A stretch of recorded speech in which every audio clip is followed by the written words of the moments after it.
Could you tell us more about your plans for the next term of Parliament? I cannot be presumptuous, right? Because I will have to wait till the 2nd September sitting when the actual formal elections of the Speaker takes place. And that will be actually, after we are sworn in, that's the first order of business. But first of all, I want to start by saying that obviously I'm very humbled by the confidence that PM has expressed in stating that he's going to nominate me to continue to be the Speaker of Parliament for the 15th Parliament. I think that it's something that I don't take for granted. So I want to express my appreciation to him for his confidence and his support. Having said that, I still need to be formally elected, and certainly I hope on 2nd September that the members of the House will give me their support as well. I am still relatively new to the role. As you know, I became the 11th Speaker of this legislature about coming to 2 years. In fact, yeah, it's about 2 years now. And I think when I was in the last 2 years, I think I've tried my best to learn as fast as possible and to discharge the duties as the Speaker as best as I can. How will things be different? I think there will be things which are the same, but things which are different.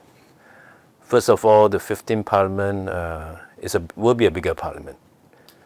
This time round, we will have the highest number of MPs ever, 99 if you include the 2 NCMPs. What I'm particularly heartened by is that we will see more women members of Parliament compared to the 14th Parliament, where it was a bit under 30%. This time round, in the 15th Parliament, we will see almost close to a third of women MPs. I think that reflects very well, and I am quite confident that going forward, 16 Parliament, 17 and go on, I think this percentage will increase.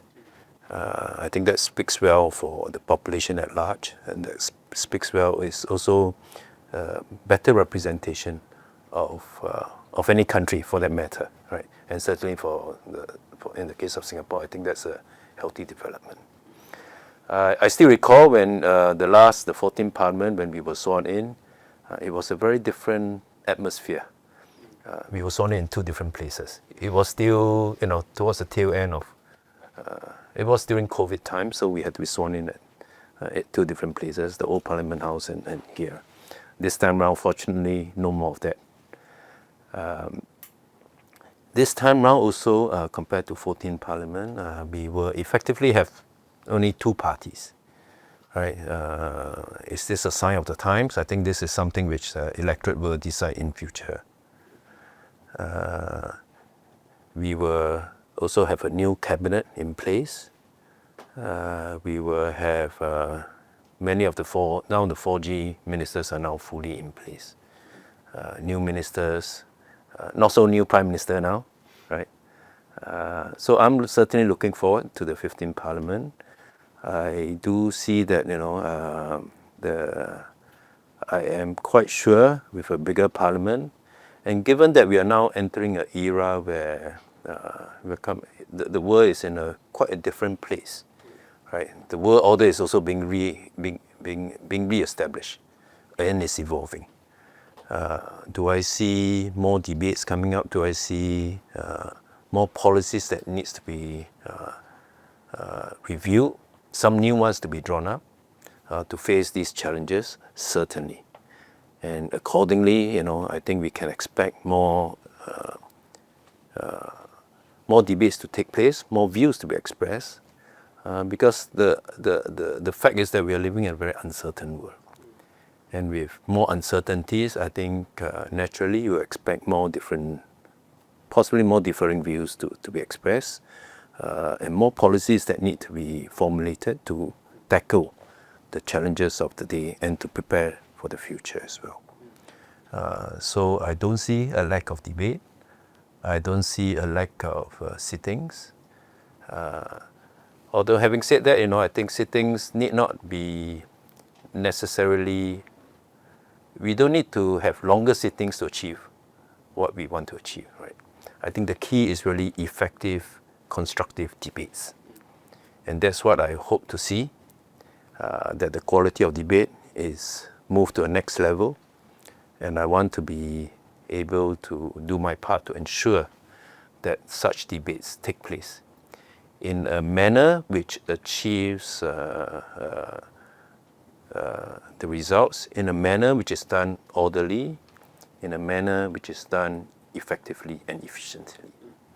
Bearing in mind that, as I said earlier, we have more MPs now, close to 100. And that's before counting the NMPs, right? So yes, number of sittings, longer sittings. Would there be more PQs? I certainly think so.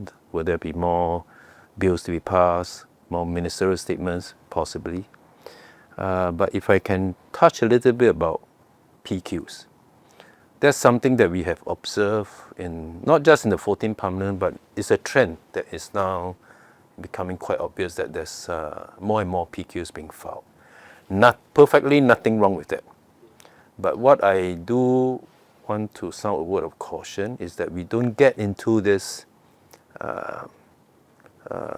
aim of trying to just tick the box. I've asked so many questions, and it becomes a race, a race to ask more questions. Again, nothing wrong with that if they are good questions, relevant questions. But I hope we don't get to a point where MPs are raising questions or filing questions for the sake of clocking the number of questions. I think that is not necessary. That is not very productive, and that actually creates more work for all the parties concerned.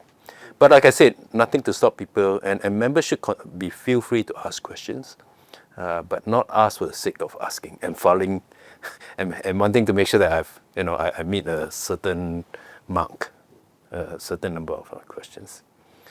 I do encourage also, because this time around we do have quite a few new MPs, and which is why I think we have already conducted one orientation briefing. There'll be another one.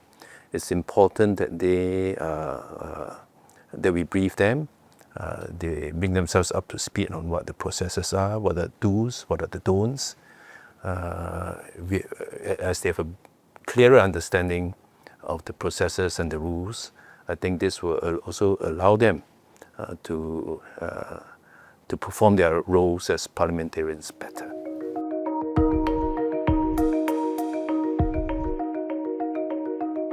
It's about diversity, it's about representation, and I think the more, first, whether it's in terms of gender, whether it's in terms of race, whether it's in even their own backgrounds, the more diverse we have, the better I think they represent the community and our country, because that's what we are, right? And therefore, generally, whether it's having better diversity, better representation of views, this will allow, I think, the debates to be, in fact, more constructive, more comprehensive, and in turn allow better policies to be formulated. Parliament at the end of the day, is serious business, right? We are making laws that affect people, laws that affect businesses, laws that affect our people in our country. And therefore, that's something which, if we have better representation from all the different communities that make up our country, I think that spells for they'll put our country in a better place. I would also like to say that, I'm very conscious of the fact that now is a bigger parliament. Each hour spent in parliament, if everyone turns up, is 100 man hours. 1 hour is equivalent to 100 man hours. And which is why I think we do want to make sure that time is spent productively for everyone. And therefore it is, I do hope that parliamentarians, when they come to the chambers, they are also better prepared, ask the right questions, done their homework, right? And make sure that when they come in, it's they've done their homework. Is the points that put across is not based on hearsay, but really based on factual things that they've encountered or they've done research. Why do I say this? This is really so that we can have a more constructive debate. I also hope that, and I say this on both sides of the house, whether you're a backbencher or frontbencher, whether you're from this party or that party. I've been in politics 20 years now. I would just say that there's nothing wrong to say you agree with some points of view. Likewise, it's perfectly all right to say we agree to disagree, right? Sure, we need to put our points across, and if you're convinced, you can be persuaded, and you change your point of view. If not, we agree to disagree, and we move on. What I say this because I hope we don't end. There will be some times in the past when we get into, it's like too much doing and throwing, asking a question in many different ways, but it's the same question, or providing answers in many different ways, but it's the same answer. So when I hope to see less of that. I also hope to see that we don't play to the gallery, and I say this to both sides of the house. Whichever party you come from, front bench, back bench, let's not get too much into this. We should focus on what we are here for, and which is to represent the people, to make lives better for fellow Singaporeans. Discuss what are the challenges, discuss what are the policies that will help us resolve our present-day issues, but certainly also eye out on what are the future challenges that we have, formulate laws in order to allow us to either, in some cases, to ensure that we don't get into the pitfalls or the negativities which could face us if we take on that path. Instead, how do we make us stronger and be ready to face the challenges head on? Yeah. Is this sort of back and forth something that you saw over your time as speaker? There will be, but I must say that by and large it's generally good. There will be sometimes a few episodes here and there which we get into a bit of prolonged debate. As I said, it's okay. I mean, sometimes every one of us needs to make our point more than once, right? But when we come to the point that it's either one side being convinced by the other side, or both sides agreeing that, okay, we each have our points of view. I stated mine, and I give my reasons why I take this point of view, and likewise on the other side, given his or her point of view, and why he or she thinks his point of view remains valid. And we agree. And we let the people, I mean, the debate has taken place, and the people will judge, right? So I go back to my earlier point that I think there's nothing wrong to agree, just as it's perfectly all right to agree to disagree.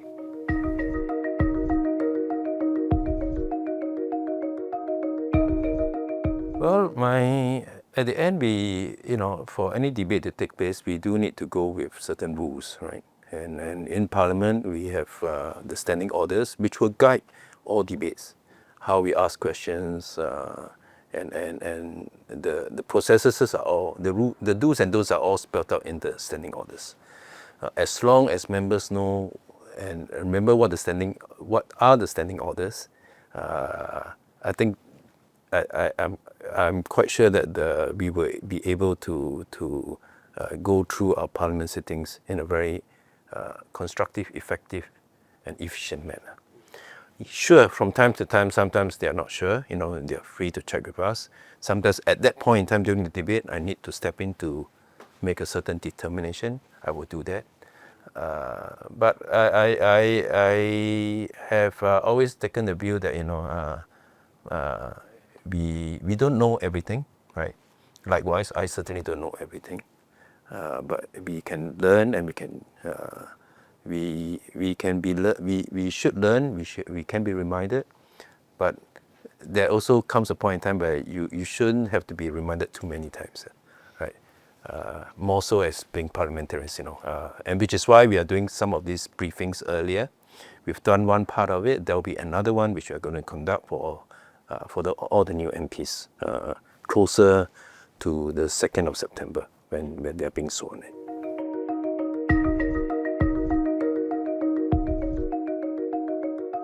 Well, the fact is that now the 15th Parliament will have members from 2 parties versus 14th Parliament when there were 3 parties. I don't think I would do anything different. I mean, my job is to make sure that the debates are conducted smoothly, and every parliamentarian, front or back bench, you have rules to adhere to. Stick to the rules, and everyone will be fine. As far as I'm concerned, I need to make sure that I do all these things in an impartial way, and I certainly intend to do that. Yeah. So whether it's 2-party, 3-party, or for that matter 4 or more parties, I think that to me should not affect how I conduct the proceedings.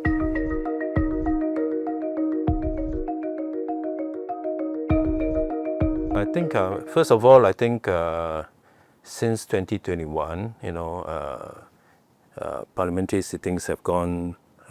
It's a live stream now, so that's a great. To me, it's a great development, because one of our key roles, not just myself but my team, is to make sure that we want more people to understand what Parliament is all about, and therefore the outreach continues for us, and outreach to making it more accessible, whether it's by people tuning into any parliamentary sitting from wherever they are. That's now made possible.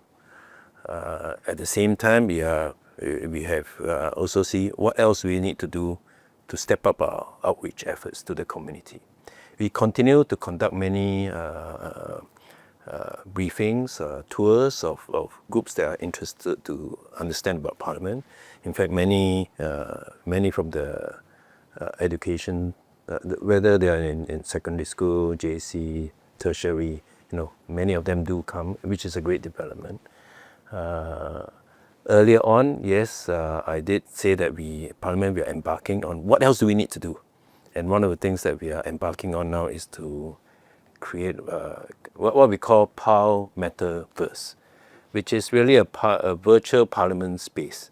Again, another attempt by us to see how we can increase our outreach to the broader community. So this is a virtual parliament space which we want to make it more interactive, more engaging, also more fun, and certainly as realistic as possible. We've developed some of its core gameplay areas. We want to make each of these as they could almost go on a virtual tour of the Parliament House.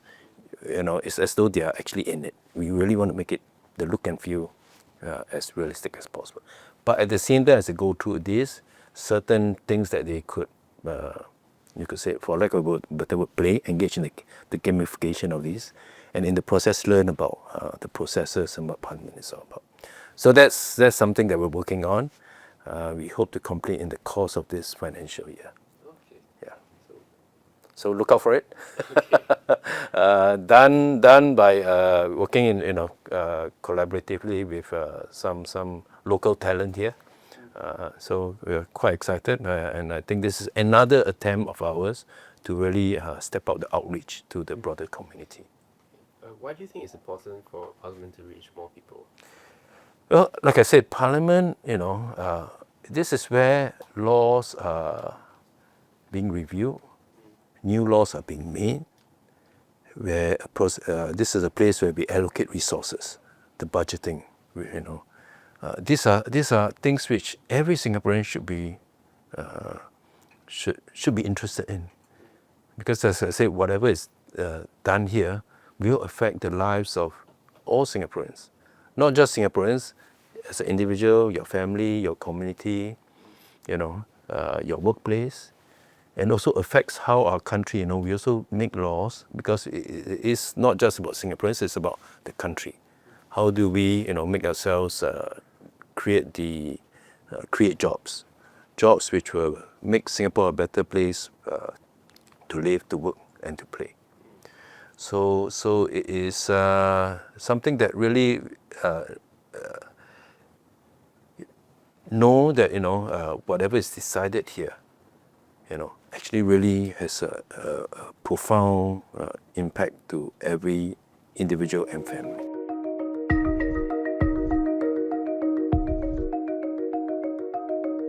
I think on the one hand, yes, we do want to make it more efficient.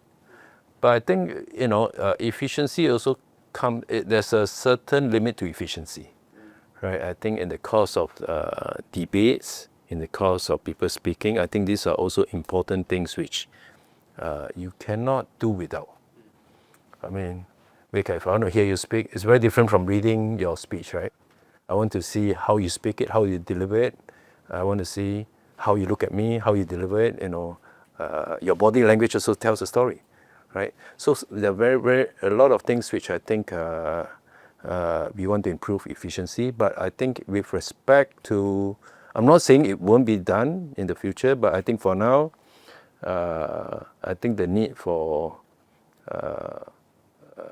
MPs to deliver their speech or that in person is certainly important. I mean, if we go by that argument, we might as well, if we really stretch it to the extreme, let's have all the MPs give their speeches, advance it in early on. Let's have the ministers' response to that also be early on, and then we just go straight to the take both as read, and let's go into the question time. Is that a good thing? I think yes, it will save some time. But as I mentioned, I think if I'm considered, I do want to see my minister speak and how he persuades me, how he convinces me. Likewise, I want to see my member of parliament also give his or her points of view.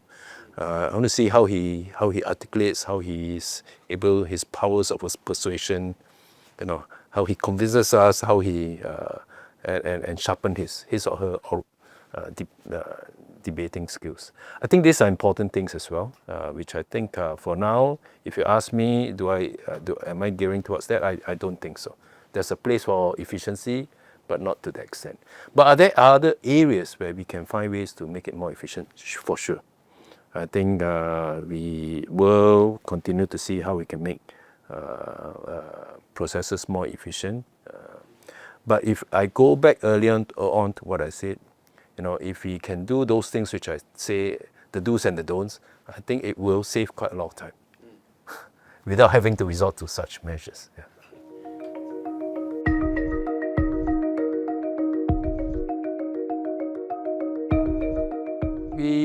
I think I will want to focus more on making sure that,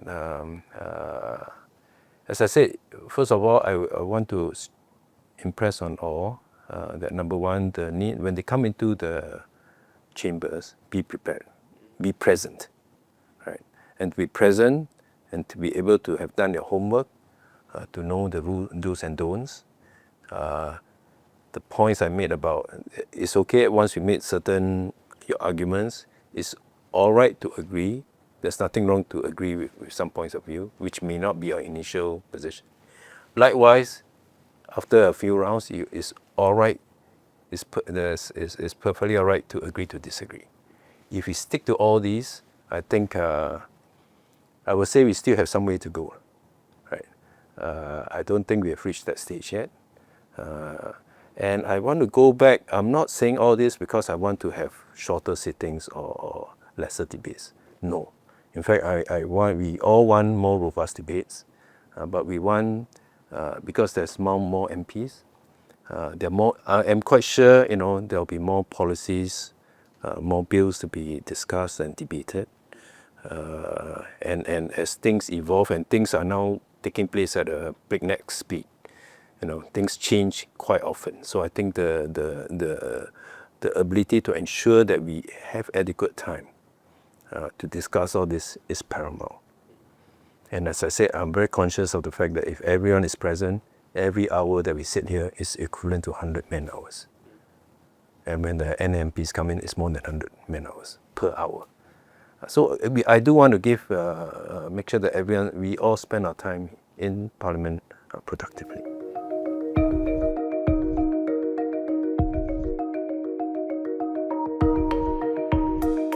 First, I think when I came in 06 to now, certainly I would say that there are more debates. I would say generally that people are more, there's certainly more contestation of ideas, policies, and again this is from both sides of the house. The backbenchers from the ruling party have also been more, I would say, passionate about stronger convictions, and so I've seen this, and I think that's for the better. Certainly, the sittings that we now have compared to the past, they are longer. We traditionally used to always sit at 1:30, but for the last many years, I think sittings tend to be earlier now.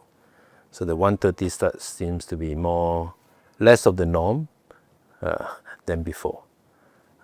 Sittings are also ending later. So I guess that shows, what has changed, right?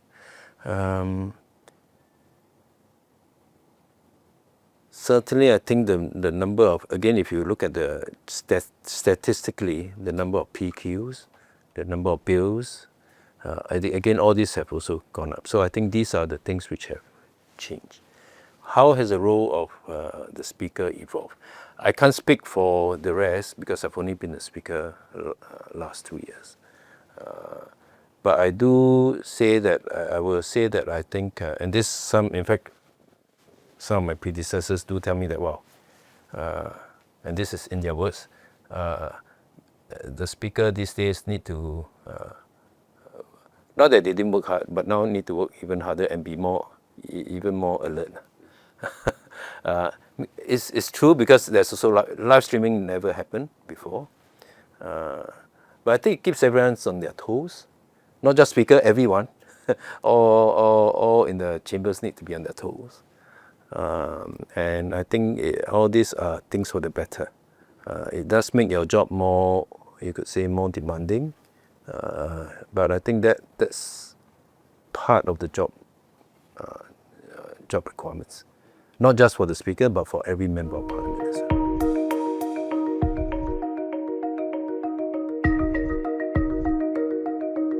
There's pressure all year round, and there's stress for every member of Parliament, past and present. So I don't think there's again, it's hard. I will just say that, I just say this from my own perspective as a member of Parliament from 06 to now. Are there more stresses? There's more time demands on every member of Parliament. There's certainly more time demands on me now as a MP than I was when I first entered. And that's purely because, number one, there are more engagement tools that you utilize. We are a lot more. We were already accessible, but right now we are even more accessible, right? And there are many tools. The ease of your residents, or for the matter anyone, to reach you is a lot easier than before. So in that sense, when I look at it from my own journey from 06 to now, that has gone up a few notches. So time demands for sure, and therefore we do find that our work days are also a bit stretched.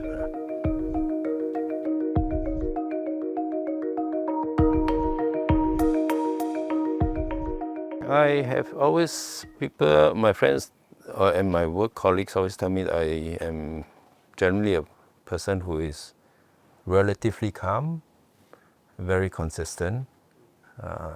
So in that sense, I intend to do what I've been doing the last 2 years, and maintain it at that level. Right? I hope to. Of course, there are few things which I could do better. I will work on those. But by and large, how I conduct the meetings, how I conduct the sittings, I don't see any difference in how I do it. As I said, I like to let my action speak for itself. So what members have seen me in the last 2 years is how I've conducted sittings. I don't see anything different in how I conduct sittings because, my job has not changed. If I'm re-elected again as the speaker, the speaker has certain duties. I intend to uphold those duties and to do it to the best of my ability.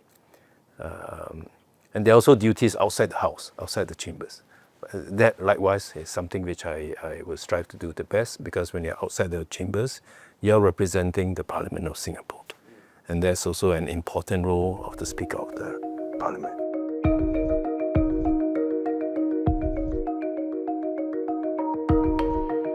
I don't think there will be any lack of that.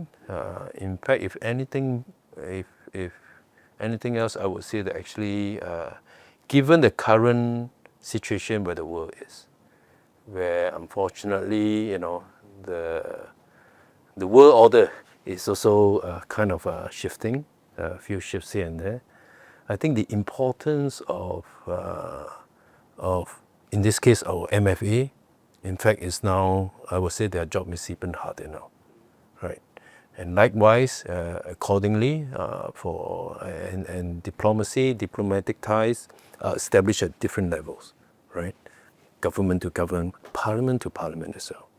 And the improving parliamentary ties between countries is an important aspect for us as well. It's another lever for us to improve bilateral ties, and that's a role which I'm conscious of, and I certainly want to make sure that on that front, as the head of Parliament, as the Speaker of Parliament, I represent our country, our Parliament, as best as I can. So improving bilateral ties is something important in the regions and on the global stage as well. So just in the last few months, we've seen quite a few visits. Just last week, my counterpart from Kazakhstan was here. My counterpart from Vietnam was here earlier part of the year. So these exchanges will take place. And likewise, from time to time, I will also bring a few MPs along from my official trips. So that's something which is an important role of the Speaker as well.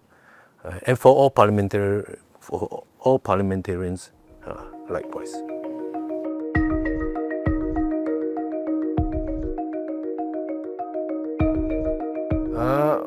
Well, some because which is why I think it's very important that we continue step up our outreach efforts because we want as many Singaporeans to know what Parliament is all about and what is, in my case, what my job is all about. Yes, during Parliament sittings, if you put it in a nutshell, some describe me, I'm the referee. I'm the referee. Indeed, I am. The referee must know the rules, right? But we also hope the players know the rules as well, right? In the case of, if I use a football analogy, in football now, they have sometimes when there are certain incidents, they're not sure they can go to, they put VAR. We can't quite do that. Of course, everything is captured. We can go back to Hansard, what was said, what was not said, and all that. But many times at that point in time, you need to, if there are certain points of points in a sitting which needs you to make a decision, right? A point of order is raised, some things which are done not quite right, I may have to step in. So in a sense, yes, I am the referee during the sitting, Which is why I go back to my earlier point that I hope all the players also know what the rules are, so that it will make my job easier too, and it will help them in their job as well. But many people probably do not know what else I do, right? Which is why beyond conducting parliament sittings, beyond stepping up our outreach efforts, because I do think that's important for the general public, the broader community to know. In addition, I think I do have a role to, whenever, as the head of parliament, whenever there are foreign guests coming in, representing parliament will be me. Whenever we have foreign trips outside, representing the parliament will be me. And that's the part where I think parliament and parliamentarians have a role to play in improving ties between countries.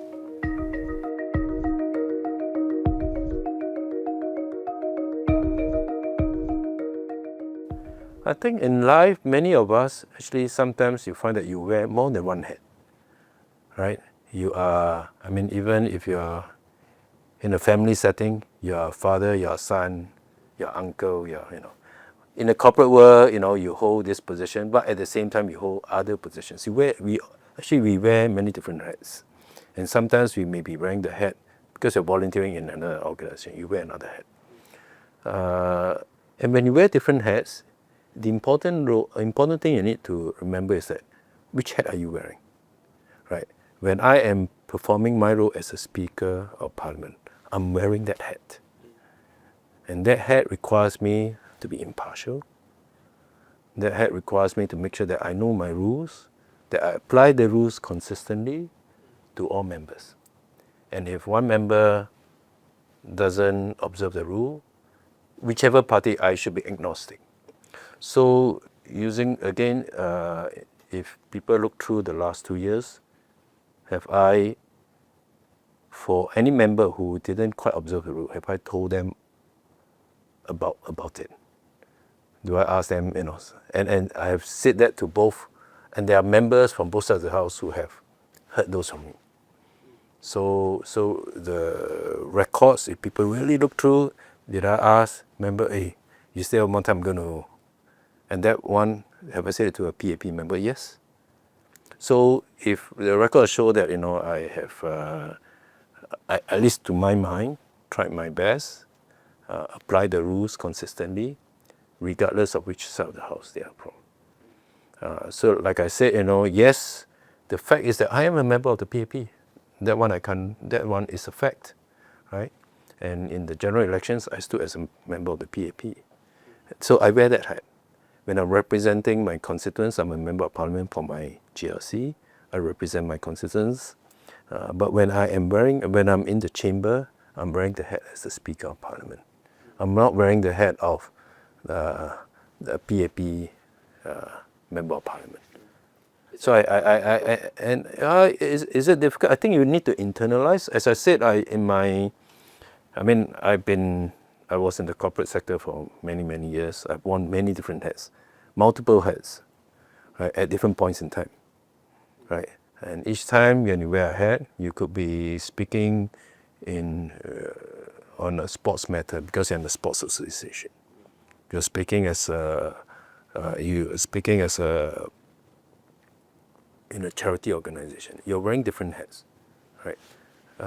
So I would say that I'm not adverse. I'm no stranger to wearing more than one hat.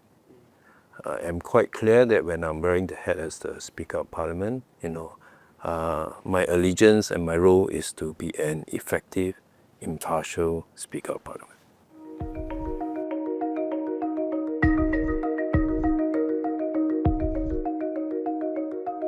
Hand to heart, yes. Likewise, some people have asked me, because when I became the Speaker, I relinquished all my corporate roles. Some people say, do I miss that part of my world? I certainly do as well. But I think there are different phases in your life, and for me, having been given this honor of being the 11th Speaker of Parliament is a role which I take seriously. And again, maybe a bit of a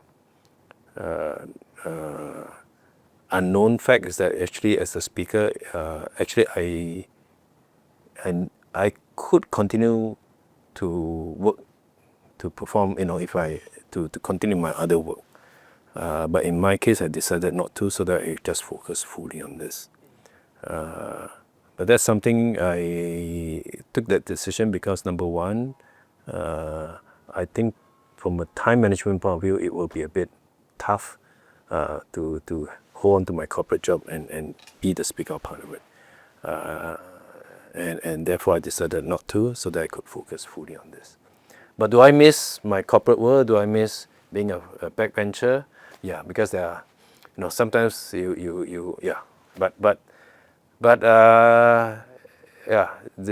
role of the speaker is certainly a very important role. And do I enjoy being the Speaker of Parliament and the challenges that come with it? Yes, I do as well.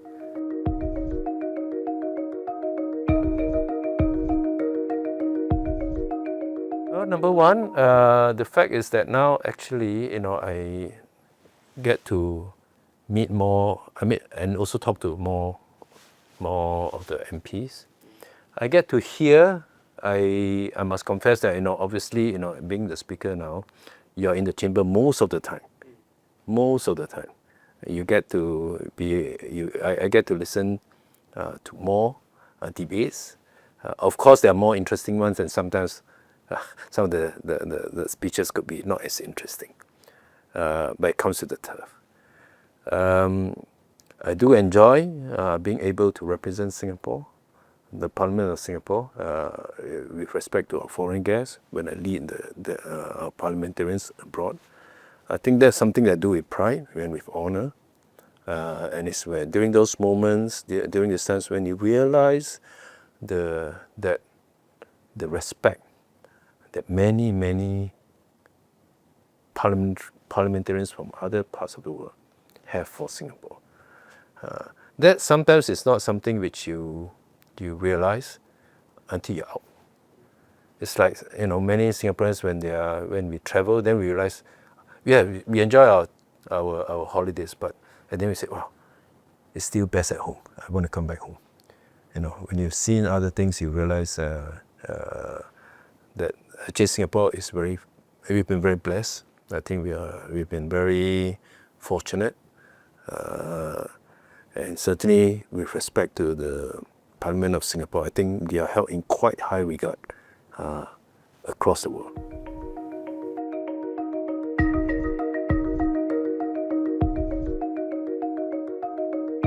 Well, it's about 2 months from today, before the 15th Parliament starts. There's a lot of preparatory work that we need to do to get there. And once we are all sworn in, I think that's when things really get moving and kicking. There'll be a series of things that we need to do immediately after 2nd of September. So I think for us now, it's really making sure that we are all ready, because once it starts, it's going to be one hell of a rush. But at the same time, things don't stop here. Like I said, in fact, just these 2 weeks, yesterday the Vietnamese ambassador to Singapore, we met up. Last week, Kazakhstan, my counterpart from Kazakhstan was here. So there'll be meetings now and then. Next week I'm meeting, I think, the Minister for Foreign Affairs from Algeria, amongst other things. So there's still certainly work to be done, and we are all getting ready for the 15th Parliament. But of course, as you also know, because Istana is closed for renovations, many of the state receptions, things which are normally held at Istana are actually held here. So you probably have, many of all the visits are all held here. So each time there's one here, my team will also be involved in helping, making sure that those receptions, those meetings take place smoothly. Yeah.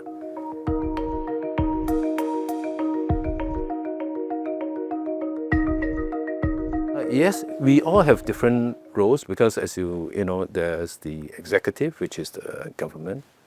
There's the judiciary. These are the organs of state and the parliament. So each one of us, our judiciary likewise also will have their own meetings with the judiciaries of the other. We all do this because on the one hand to see how we can learn and share with other different countries, different legislatures. But at the same time, we are all, you could say, I mean, just like you, we are all ambassadors of Singapore in our own ways, right? So for the Parliament of Singapore, parliamentarians represent their constituents, the people.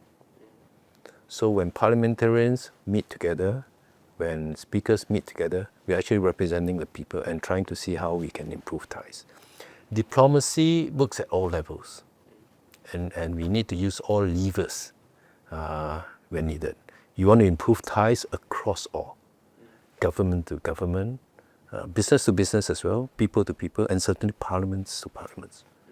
So that's something which, if I may, I don't think he will mind. I think when I was 2 years back, when I was being nominated to be the speaker, I got a phone call from a good friend of mine, Tommy Koh. Everyone knows Tommy Koh. So I've known him for some time. He said, hey, I want to meet up for lunch. So we went for lunch. And during the lunch, we talked about various things. And he said, Kian Peng, I want to remind you, Speaker of Parliament, diplomacy is very important. And he is our seasoned, our experienced diplomat. So he reminded me that the Parliament of Singapore, the Speaker, is a very important position. And the diplomacy also, don't give too low priority for that. Yeah. So and as I got into the job and looked at it, I realized indeed it is. And which is why from time to time, every year I'll make maybe 2 official trips to different countries. And I do work closely with MFA too, so that we also make sure that, our works, what I do also complements their work. At the end, we are all doing this to improve and to help Singapore strengthen our bilateral relations with different countries and also on the regional and international stage.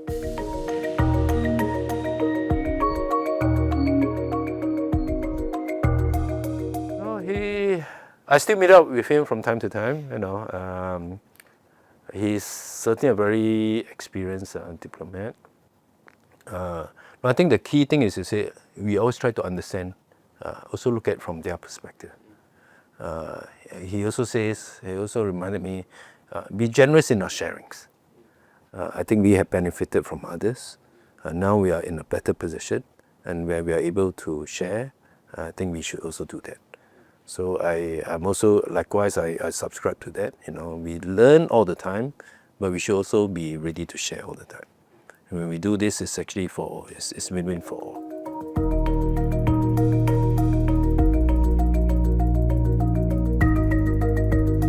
We shall see.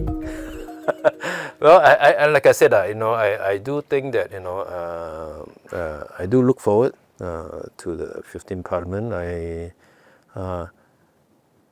In part, it's because we are now entering a very challenging period. There's so many things which are changing on the work front.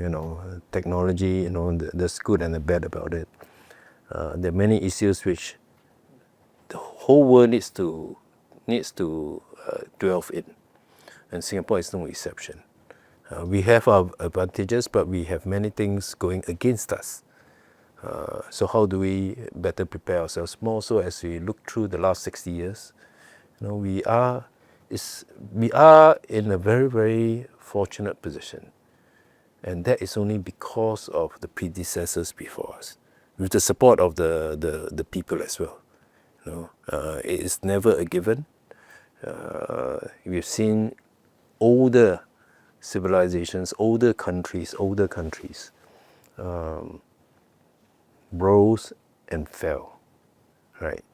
I think Singapore has made great strides, and where we are now, if we cannot take our eyes off, right? Just to maintain where we are is also not a given, and that's something that I do, and therefore, the government of the day, the parliamentarians, we all need to make sure that we continue to be able to put our country in the and future proof our country against all the many shocks that will come our way. I think so far so good, but again, nothing is given. So I think on my part, at least for the 15th Parliament, I think we will have no lack of challenges. And I look forward to that, to playing my part as well.